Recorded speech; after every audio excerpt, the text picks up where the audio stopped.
गुलाब के फूल का बेटा। एक दुष्ट जादूगरनी थी।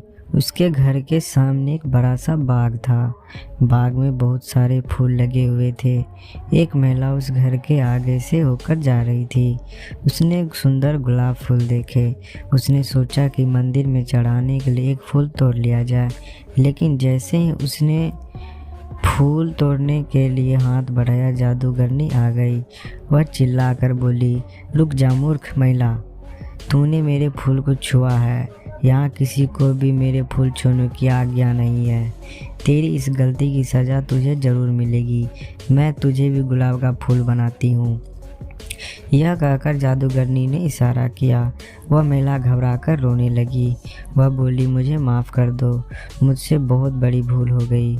मेरे ऊपर दया करो, मुझे फूल मत बनाओ। उसका रोना सुनकर जादूगरनी ने कहा, मैंने एक बार जो कह दिया वह तो होकर ही रहेगा।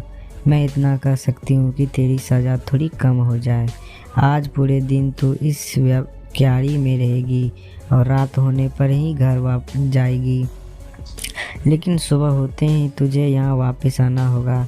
यदि ऐसा नहीं हुआ तो तू अपने घर पर ही एक फूल बन जाएगी। इसलिए सुबह होते ही यहाँ आ जाना। हाँ, अगर तुझे किसी ने यहाँ फूलों में से पहचान लिया तो मेरा जादू टूट जाएगा और हमेशा के लिए जा सकेगी। जादूगरनी के इतना कहते ही वह महिला गुलाब का फूल बनकर एक पौधे से जुड़ गई। रात होते ही वह वापस अपने रूप में आ गई। दिन भर धूप में रहने से बेचारी परेशान थी। वह देर रात अपने घर पहुंची। घर पर सब परेशान थे। उसने पूरी कहानी अपने बेटे को सुनाई। उसके बेटे ने कहा, माँ, आप सुबह वहाँ वापस चली जाना। मैं आपके कुछ देर बाद आऊँगा और आपको पहचान लूँगा। आप बिल्कुल चिंता मत करो।